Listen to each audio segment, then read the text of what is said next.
इन्होंने जो बात बताई आपको, दैट इज स्पीसीज और जीनस, ये दो फर्स्ट नेम होंगे आपके। नाउ इसके बाद जो जैसे कि मैंने यहाँ एग्जांपल देके बताया मैंजीफेरा इंडिका, तो यहाँ दो नेम है, one is genus, second one is species. आप साफ समझ सकते हैं, एक जीनस को रिप्रेजेंट कर रहा है, सेकंड वन स्पीसीज को। जीनस का फर्स्ट अल्फाबेट हमेशा कैपिटल होगा, स्पीसीज का फर्स्ट अल्फाबेट हमेशा स्मॉल होगा। लेकिन अगर किसी स्पीसीज का नेम साइंटिस्ट के नेम पर है तो वो फिर कैपिटल ब्लॉक्स में आएगा, कैप्स लॉक में होगा, फर्स्ट अल्फाबेट कैपिटल लेटर होगा, बट सिर्फ साइंटिस्ट के नेम। प्लांट्स के केस में कभी टोटोनेम्स नहीं आते, जबकि एनिमल्स के केस में हम लोग टोटोनेम्स को एक्सेप्ट करते हैं। तो लाइक टोटोनेम समझा दे रहा हूँ। टोटोनेम का मीन जिसमें कि जीनस और स्पीसीज दोनों सेम हो। आप देख सकते हैं जीनस और species both are same, Rattus rattus, Naja naja. तो इस तरह के नेम्स जो होते हैं दैट इज कॉल्ड टोटोनेम्स। और ये टोटोनेम्स हमेशा सिर्फ और सिर्फ एनिमल्स के केस में होंगे, प्लांट्स के केस में कभी भी टोटोनेम्स एक्सेप्ट नहीं होते। लाइक जैसे यहाँ Mangifera Mangifera, that is not possible, ये कभी नहीं होगा। इसी तरह जो मैंने आपको बताया टोटोनेम्स के बाद पहला अल्फाबेट जीनस का कैपिटल होता है और स्पीसीज का पहला अल्फाबेट छोटा होता है। मैंने आपको चीज समझाई थी कि अगर साइंटिस्ट का नेम किसी स्पीसीज के नेम पर है, कोई स्पीसीज का नेम है और साइंटिस्ट ने दे रखा है, तो उस साइंटिस्ट का नेम अगर दे रखा है वहां पे, तो दैट इज वो फर्स्ट अल्फाबेट कैसा होगा, कैपिटल, आइजोइक्स पैंटी। तो इसमें आप देख सकते हैं कैपिटल पी है, दैट इज स्पीसीज का फर्स्ट अल्फाबेट इज कैपिटल। ये सिर्फ अकेला एक ऐसा नाम है, एक्सेप्शन है ये। एंड जब भी हम साइंटिफिक नेम देंगे तो जीनस और स्पीसीज को अलग अलग अंडरलाइन करेंगे। एंड अगर वही नाम प्रिंट हो रहा है तो वो इटैलिक्स में प्रिंट होगा। नेक्स्ट, साइंटिफिक नेम देने के बाद जिस साइंटिस्ट ने वो साइंटिफिक नेम दिया है उस साइंटिस्ट का नाम भी हम लोग मेंशन करते हैं इन अ शॉर्ट लैंग्वेज लॉन्ग। ये आपको बहुत जरूरी है ध्यान रखना। ये मैं जरूरी नहीं कि आपको लिखना ही है, बस ये रूल आपको याद होना चाहिए।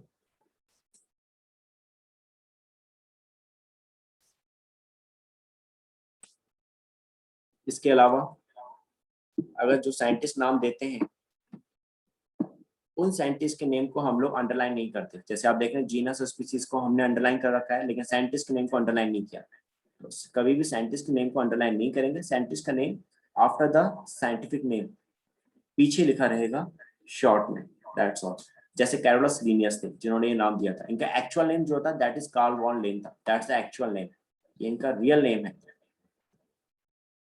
That's the actual name, Carl von Linné. ये इनका लैटिन नेम है, इसी को इन्होंने इंग्लिश में कन्वर्ट करके कैरोलस लीनियस रखा था। तो ये बेटा मैंने बायनोमियल नोमेनक्लेचर लास्ट क्लास में समझाई थी। एंड जो मैं आज टॉपिक बताऊंगा वो इसी बायनोमियल नोमेनक्लेचर के अकॉर्डिंग है।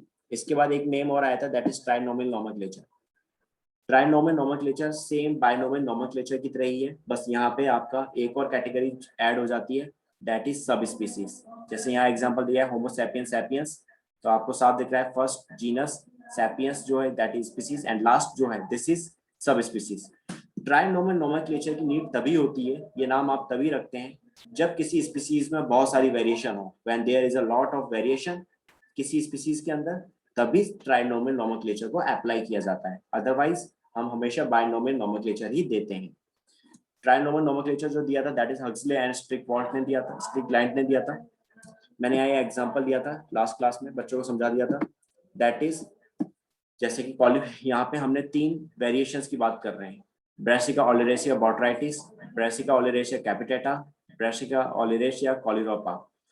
यहाँ पे जीनस और स्पीसीज सेम है, आपको साफ दिख रहा होगा। मींस जो डिफरेंस आ रहा है वो आ रहा है उनकी वेरिएशन पे, दैट इज सब स्पीसीज पे।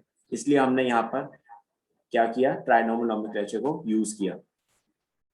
आपको बात फिर से समझा दे रहा हूँ, किसी भी स्पीसीज में अगर बहुत सारी वेरिएशन होगी तभी हम ट्राइनोमियल नोमेनक्लेचर को रखते हैं। जैसे कि अगर इनका कॉमन नेम देखें, cauliflower, cabbage and knoll knoll.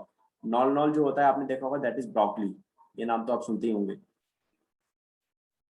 अगर आप देखेंगे तो ये देखने में लगभग सिमिलर्स होते हैं, तो वेरिएशंस अलग हैं लेकिन इनका जीनस और स्पीसीज सेम है। So that's why they are considered as a taxonomic categories, जो मैं अभी आपको समझाऊंगा आगे। यहाँ पे ये सिर्फ और सिर्फ ट्राइनोमियल नोमेनक्लेचर के बारे में आपको समझ में आ चुका होगा। एक और कैटेगरी ऐड हो गई है that is sub species. Sub species means that is your variation. तो ये चीज मैंने यहाँ लिख रखी थी कि कभी भी ट्राइनोमल नोमेनक्लेचर जो हम देते हैं तो उसमें 3 पार्ट्स होते हैं, genus, species, sub species. Sub species क्या है, वैरायटी है आपकी, वेरिएशन है। तो कोई भी स्पीसीज में अगर बहुत सारी वेरिएशंस होंगी तभी ट्राइनोमल नोमेनक्लेचर यूज होता है। और ये वेरिएशन जो आ रही हैं ये ऑब्वियसली जो आपकी डिससिमिलरिटीज है, डिफरेंसेस जो हैं एक स्पीसीज में, उसके बेस पर आती है। जैसे अगर हम, आपने देखा हो गोभी जो होती है कॉलीफ्लावर और दूसरा ब्रोकली, देखने में बहुत सिमिलर होते हैं राइट, लेकिन कलर देखोगे तो अलग हो जाता था, लेकिन स्ट्रक्चर जो होगी, मॉर्फोलॉजी अगर आप देखें मोस्टली सिमिलर होती थी। अगर डीएनए के बेस पे बात करेंगे तो वहां उनमें डिफरेंस आ जाता था। Means they have a same genus, same species, but the variety is different.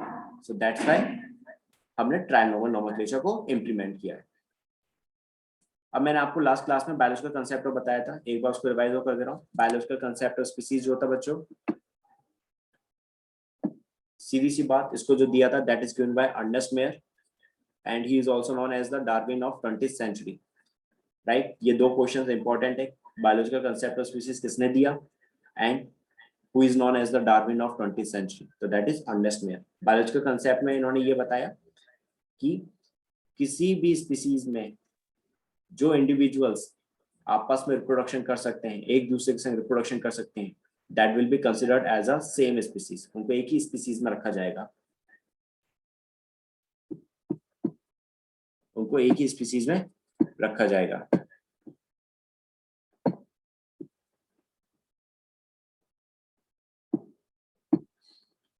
Okay, biological concept जो था स्पीसीज के रिगार्डिंग, उसमें स्पीसीज किसको माना जाता है, जो आपस में रिप्रोडक्शन कर सकते हो, that is considered as a same species. जैसे कि टाइगर रिप्रोडक्शन करेगा तो फीमेल जो टाइग्रेस है उसी के संग रिप्रोडक्शन करेगा, लाइनेस के संग हाँ सर, रिप्रोडक्शन नहीं करेगा।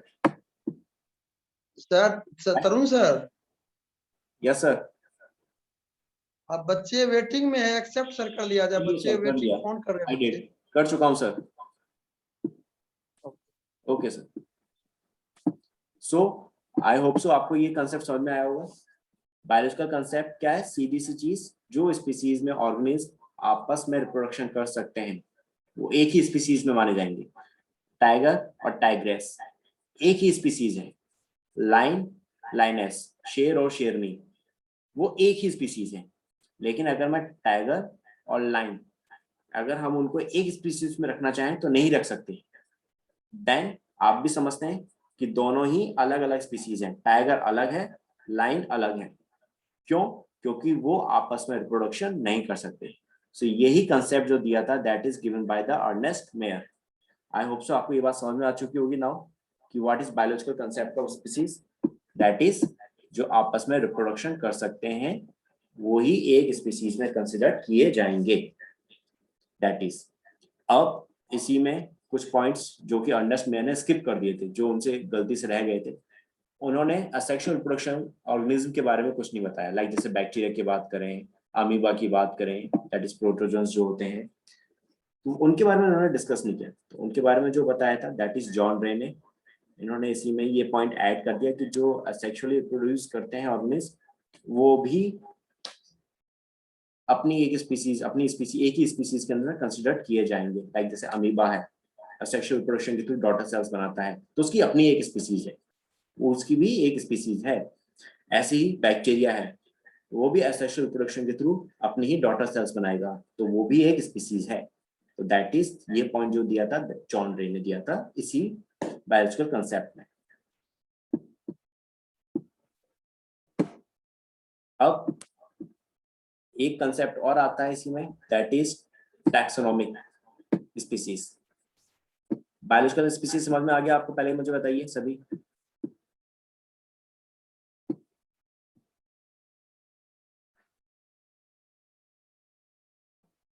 कोई ऐसा स्टूडेंट जिसको बायोलॉजिकल कंसेप्ट अभी समझ में नहीं आया, मैं एक बार फिर से रिपीट कर दूंगा, क्योंकि अगर बायोलॉजिकल कंसेप्ट नहीं समझ में आ रहा है तो टैक्सोनॉमिक स्पीसीज जो है वो समझ में नहीं आएगा। शिवानी बेटा, बायोलॉजिकल कंसेप्ट समझ में आया?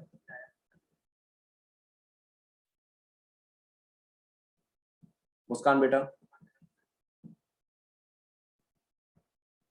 अजीत अजीत कुमार बेटा, ओके बेटा। Yes sir. एंड खुशबू बेटा, खुशबू, चंदा बेटा, आपको समझ में आ गया? Yes sir. ठीक, अब टैक्सोनॉमिक स्पीसीज की बात करते हैं। देखो, एक सिंपल सी चीज, बायोलॉजिकल कंसेप्ट में क्या कहा अंडरस्टैंड ने कि जो स्पीसीज में ऑर्गेनिज्म आपस में रिप्रोडक्शन कर सकते हैं वो एक स्पीसीज के ऑर्गेनिज्म में, वो एक स्पीसीज में इंक्लूड किए गए। लाइक ह्यूमन जो है वो आपस में रिप्रोडक्शन कर सकते हैं, तो उनको एक स्पीसीज माना गया। लेकिन टैक्सोनॉमिक स्पीसीज में थोड़ा सा डिफरेंस आ जाता था। टैक्सोनॉमिक स्पीसीज का मतलब था कि जो मॉर्फोलॉजी में एक से हो, जो देखने में लगभग सेम हो, लेकिन आपस में रिप्रोडक्शन नहीं कर सकते, देन उन्हें हम लोग टैक्सोनॉमिक स्पीसीज में कंसिडर करते हैं। जैसे कि यहाँ हमने अगर एग्जांपल दिया प्लांट्स में, Brassica oleracea botrytis, Brassica oleracea capitata and Brassica oleracea caulorapa. मैंने अभी बताया cauliflower, cabbage and known that is broccoli. ये जो हैं आपके मॉर्फोलॉजिकली ज्यादातर सिमिलर हैं, देखने में सिमिलर होते हैं, थोड़ा बहुत इनमें बस डिफरेंस होता है। तो देखने में ये एक ही स्पीसीज है, देखने में अगर देखा जाए तो दैट्स व्हाई उनको हम लोग क्या मानते हैं, एक ही टैक्सोनॉमिक स्पीसीज मानते हैं। They are considered as a single taxonomic species, that is considered as your single taxonomic species.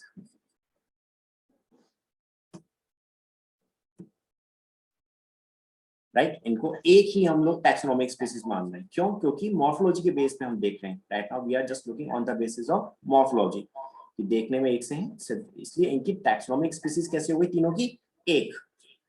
लेकिन आप सभी जानते हैं कॉलीफ्लावर कभी भी कैबेज या ब्रोकली के संग इसका रिप्रोडक्शन नहीं करा सकते। ब्रोकली का रिप्रोडक्शन कभी कैबेज के साथ नहीं हो सकता। ब्रोकली का रिप्रोडक्शन जो होगा, पॉलिनेशन होगा, फिर फर्टिलाइजेशन होगा। तो पॉलिनेशन ब्रोकली का केवल ब्रोकली में ही होगा। इस सेम कैबेज का भी रिप्रोडक्शन कैबेज से ही होगा, और कॉलीफ्लावर का रिप्रोडक्शन भी सिर्फ कॉलीफ्लावर से होगा। सो टैक्सोनॉमी के बेस पे तो ये क्या हुई, एक सिंगल टैक्सोनॉमिक स्पीसीज। लेकिन अगर हम यहाँ पे रिप्रोडक्शन के बेस पे देखेंगे तो आपको साफ दिख रहा है ये फिर तीनों अलग अलग स्पीसीज हैं। ये तीनों एक अलग अलग बायोलॉजिकल स्पीसीज है। ये एक अलग बायोलॉजिकल स्पीसीज है, कैबेज अलग बायोलॉजिकल स्पीसीज है, और नॉन एक अलग बायोलॉजिकल स्पीसीज है। So this is your taxonomic and biological species. Biological species जो आपस में रिप्रोडक्शन कर सकते हैं। टैक्सोनॉमिक स्पीसीज वहां रिप्रोडक्शन बेस्ड नहीं होता। टैक्सोनॉमिक स्पीसीज में केवल मॉर्फोलॉजी को देखेंगे, अगर सिमिलर हैं ज्यादातर आपस में तो उनको एक ही टैक्सोनॉमिक स्पीसीज माना जाएगा। तो जैसे कि अगर हम यहाँ देखें, ह्यूमन, मंकी, चिंपैंजी, मॉर्फोलॉजी में हम बहुत से एक हैं, हाइट में ऊपर नीचे हो सकते हैं, कम ज्यादा हो सकते हैं। लेकिन अगर आप एक्टिविटीज देखेंगे तो मंकी, चिंपैंजी, गोरिल्ला, इन सब की एक्टिविटीज ह्यूमन से बहुत सिमिलर होती है। इनकी लर्निंग भी बहुत अच्छी होती है, जैसे कि हमारी लर्निंग होती है, ये भी सीखते हैं हमारी तरह। तो इनकी एक्टिविटीज और हमारी एक्टिविटीज बहुत सिमिलर है। सो इन सब की टैक्सोनॉमिक स्पीसीज क्या है, एक ही है, that have a single, that is one taxonomic species हम सबकी। लेकिन जैसे ही रिप्रोडक्शन की बेस पे अगर हम देखें तो ह्यूमन कभी मंकी से रिप्रोडक्शन नहीं करेगा, मंकी चिंपैंजी के साथ नहीं करेगा। रिप्रोडक्शन इनका आपस में ही होगा, मींस ह्यूमन ह्यूमन से करेगा, मंकी मंकी से, चिंपैंजी चिंपैंजी से। तो बायोलॉजिकल स्पीसीज पे क्या हो जाएंगे हम सब अलग अलग। तो ह्यूमन कैसे हो गए बायोलॉजिकल स्पीसीज, सिंगल। ऐसी मंकी की अपनी बायोलॉजिकल स्पीसीज हो गई और चिंपैंजी की अपनी। तो आपको अब बायोलॉजिकल स्पीसीज और टैक्सोनॉमिक स्पीसीज ये दोनों टर्म्स क्लियर हो गए? पहले बताओ आप लोग। अजीत बेटा clear now? Yes sir. Okay बच्चे। एंड इसके अलावा मुस्कान बेटा, शिवानी बेटा, चंदा बेटा, खुशबू बेटा, एनी डाउट? Clear sir. ठीक है नो बेटा। सर।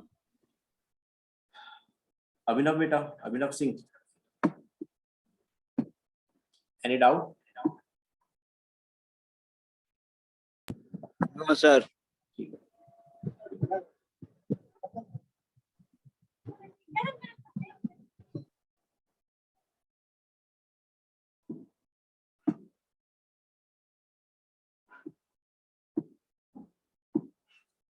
नाउ अब हम आगे बढ़ते हैं।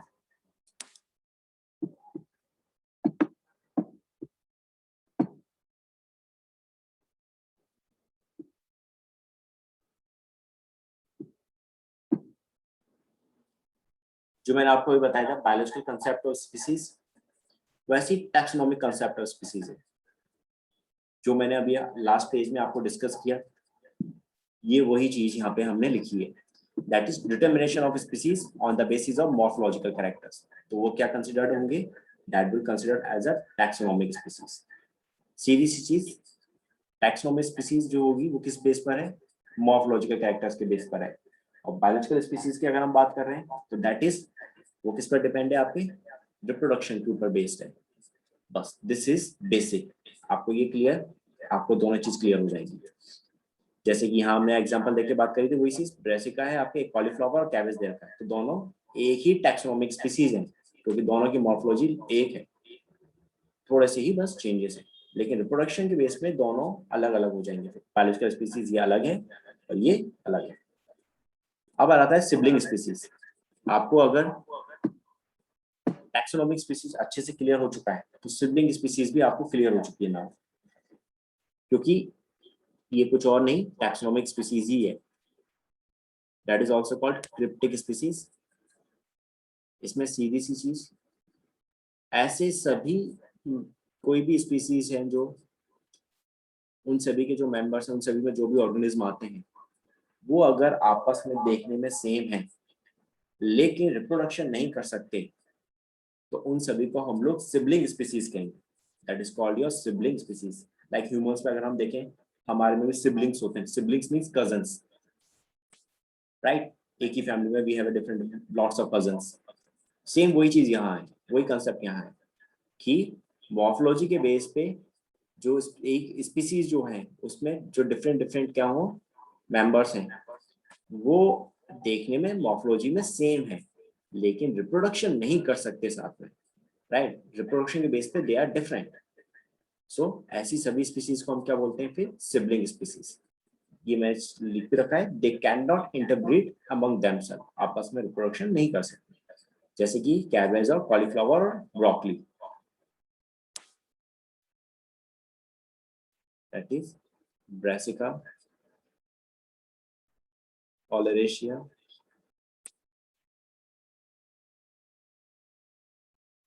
कैलोरापा।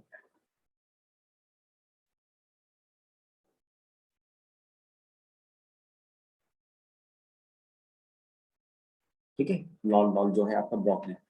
अब यहाँ पे ये मॉर्फोलॉजी पे एक ही हो गई species, they are siblings to each other, लेकिन आपस में रिप्रोडक्शन नहीं कर सकते। सो अब ये क्या है, that is your sibling species, you can say that is your cryptic species. Clear now what is cryptic और सिबलिंग स्पीसीज? पूछा जाए तो लिख सकते हो।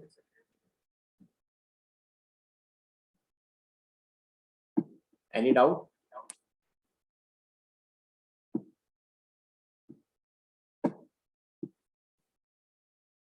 क्लियर हुआ बेटा? चलो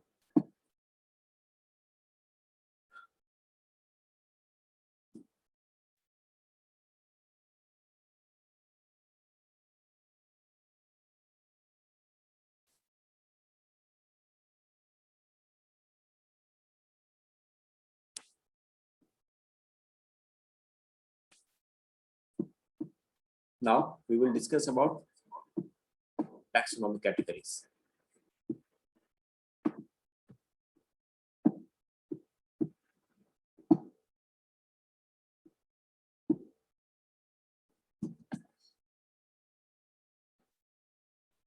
देखिए अब तक जो इसका जो हम लोग कंसेप्ट समझ रहे थे वो तो क्लियर हो चुका है आपको। Now you got it, what is biological species and what is taxonomic species. अब हम नया टॉपिक स्टार्ट कर रहे हैं, दैट इज टैक्सोनॉमिक कैटेगरीज। आपने अब तक अपनी, पहले मैं एक बार समझा रहा हूँ, आपने अपनी बुक में ये अरेंजमेंट देखा होगा, सिस्टमैटिक अरेंजमेंट। आपने 9th क्लास में पढ़ा होगा, 10th क्लास में भी अगर देखा हो तो जब भी क्लासिफिकेशन करते थे तो वहाँ ये कैटेगरीज आती हैं, like kingdom, then phylum, class, order, family, genus and species. That is systematic arrangement और ये बहुत इंपॉर्टेंट है एग्जाम्स में, कंपटीशन में ये चीज हमेशा पूछी जाती है, हमेशा आएगा इसमें से क्वेश्चन। आपको ये अरेंजमेंट याद होना चाहिए, kingdom, phylum, class, order, family, genus, species. आपसे यही अरेंजमेंट पूछा जाएगा। आपको 4 ऑप्शन दे देंगे, उसमें से करेक्ट अरेंजमेंट आपको फाइंड आउट करना होता है। These are called obligate categories. Obligate means कि जब भी क्लासिफिकेशन हम देंगे तो आपको इन सभी कैटेगरीज को एक्सप्लेन करना है। आपको ये क्लासिफिकेशन में ये सारी की सारी सातों की सातों कैटेगरीज लिखनी है। आप इनमें से कोई भी कैटेगरी स्किप नहीं कर सकते। इसके अलावा भी और भी कैटेगरीज होती हैं, दैट इज कॉल्ड सब कैटेगरीज, उसको आप स्किप कर सकते हैं, लेकिन ये सात तो आपको लिखनी है सिस्टमेटिक वे में, अरेंजमेंट में। पहले किंगडम लिखेंगे, लाइक एनिमेलिया। जैसे अगर हम उसकी बात करें, लेट मी शो यू।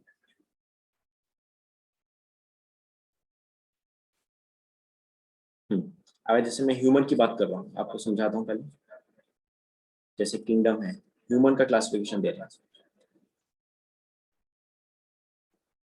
तो किंगडम हमारा क्या हो गया, एनिमेलिया। ओके, इसके बाद आएगा phylum.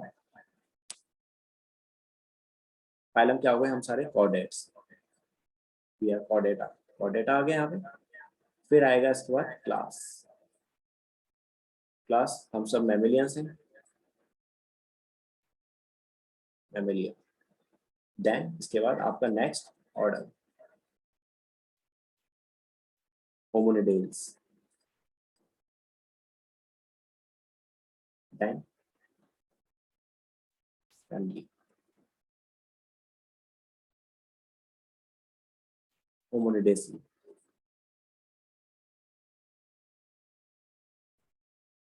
Then genus, that is homo,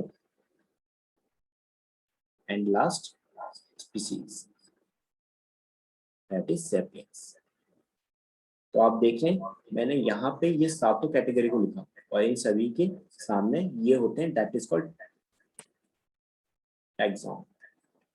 इसको बोलते हैं हम लोग टैक्सॉन, जो आपने इधर लिखते हैं हम लोग राइट हैंड साइड पे। एंड ये जो है these are categories. Left hand side पे जो है इसको लिखते हैं हम categories, and right hand side जो होता है that is called your taxon. Single है तो दैट इज टैक्सा, सिंगुलर इसको कहते हैं हम टैक्सा, और प्लूरल है तो दैट इज टैक्सॉन। तो आप देख रहे हैं यहाँ पे मैंने एक भी जो पॉइंट है, एक भी कैटेगरी को मिस नहीं किया, तो दैट इज ये आपकी क्या है, ऑब्लिगेट कैटेगरीज हैं। समझ में आया? ऑब्लिगेट कैटेगरीज क्या होती हैं, जिनको आप स्किप नहीं करेंगे, आपको स्ट्रिक्टली फॉलो करनी है, आपको वो लिखनी ही लिखनी है। तो दैट इज योर, इसको बोलते हैं बेटा हम लोग हिरार्की। हिरार्की का मतलब होता है दैट इज सिस्टमैटिक अरेंजमेंट। आप देखें तो मैंने यहाँ मेंशन कर रखा है that is systematic arrangement of categories in a classification. जैसे ये हमने यहाँ क्लासिफिकेशन लिख रहे हैं, दिस इज द क्लासिफिकेशन जो हम लोग कर रहे हैं। जैसे मैंने ह्यूमन का किया, तो जब ह्यूमन का क्लासिफिकेशन किया तो आप देखेंगे मैंने कहीं पर भी आगे पीछे नहीं किया। पहले किंगडम लिखा जाएगा, फिर फाइलम लिखा, फिर class, order, family, genus, species. ऐसा नहीं है कि फैमिली को पहले लिख दिया, क्लास को बाद में लिखा। That is systematic arrangement. आपको ऐसे ही लिखना होता है। This systematic arrangement is called your hierarchy. समझ में आया बच्चों, व्हाट इज हिरार्की?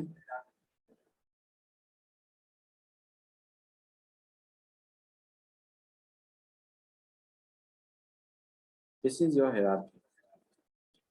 बात समझ में आई बेटा, हिरार्की क्या होती है? खुशबू बेटा बात क्लियर हुई? What is hierarchy? चंदा बेटा हिरार्की समझ में आया? अजीत बेटा? यस सर, समझ गया। ठीक। Yes sir. हिरार्की में आपको कभी भी किसी भी पॉइंट को मिस नहीं करना है। ये जिस तरीके से लिखा गया है सेम ऐसे ही लिखना है आपको पॉइंट। और हमेशा इस चीज को याद रखना जो ये अरेंजमेंट है, क्योंकि क्वेश्चन इसी में से आएगा। वो आपसे किसी का क्लासिफिकेशन नहीं पूछेंगे एग्जाम्स में, बोर्ड आई मीन टू से आपके कॉम्पिटिशन में। वहां पे केवल वो आपसे ये अरेंजमेंट पूछेंगे और ये क्वेश्चन आता ही आता है। नाउ अब आपको जो मैंने थ्योरी लिखी थी वो समझा दे रहा हूँ।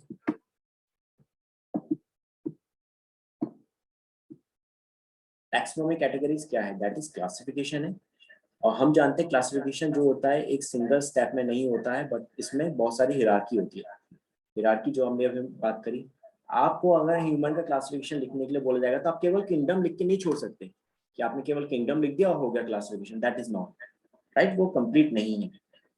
क्लासिफिकेशन में हमेशा एक हिरार्की होती है। हिरार्की दैट इज पूरा का पूरा स्टेप्स होंगे और वो सिस्टमैटिक है, वन बाय वन आएंगे।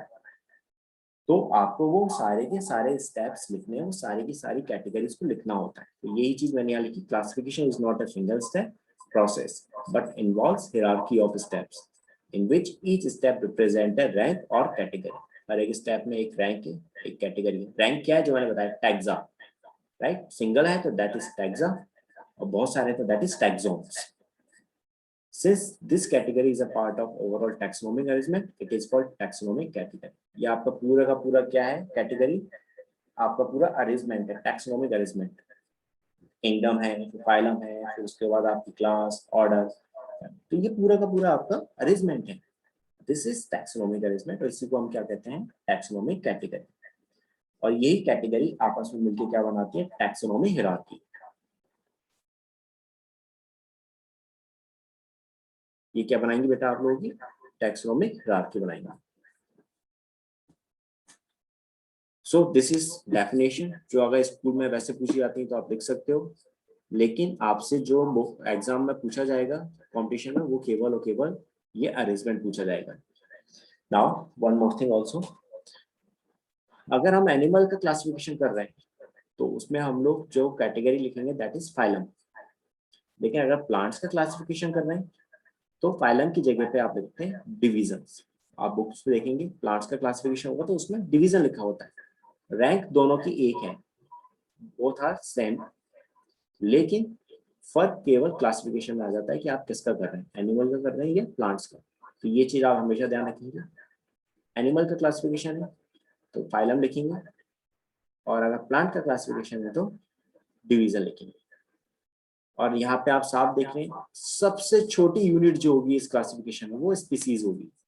सबसे कम ऑर्गेनिज्म जो मिलेंगे, लिविंग्स जो होंगे, वो स्पीसीज में होंगे, इसलिए इसको बेसिक यूनिट बोला जाता है, सबसे छोटी यूनिट, या you can say that is सबसे छोटी टैक्सोनॉमिक कैटेगरी है ये। तो ये क्वेश्चन पूछा जाता है आपसे कि which one is known as your, या which one is the smallest unit in classification, तो दैट इज स्पीसीज। और सबसे बड़ी कौन सी होगी? किंगडम। ये सबसे बड़ी आपकी कैटेगरी होती है।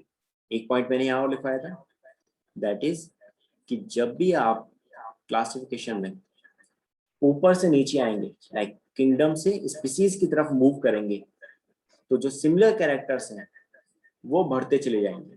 सिमिलर कैरेक्टर्स इंक्रीज होते जाते हैं, हमेशा याद रखना। और जैसे ही अगर आप नीचे से ऊपर जा रहे हैं स्पीसीज से किंगडम की तरफ, तो इसका अपोजिट है, सिमिलर कैरेक्टर्स कैसे होते जाएंगे? डिक्रीज होते जाएंगे। If you are moving from species to kingdom, the common characters या similar characters will get decrease, or if you are moving from kingdom to species, then the similar characters will get increase, that is increase. तो ये चीज पूछी जाती है exam में। ये question हमेशा एक बार पूछा जाता है कि which category is close to other ones, या which category show less number of common characters। अब ऑप्शन में क्या दे दिया, लाइक आपको 4 ऑप्शन थे,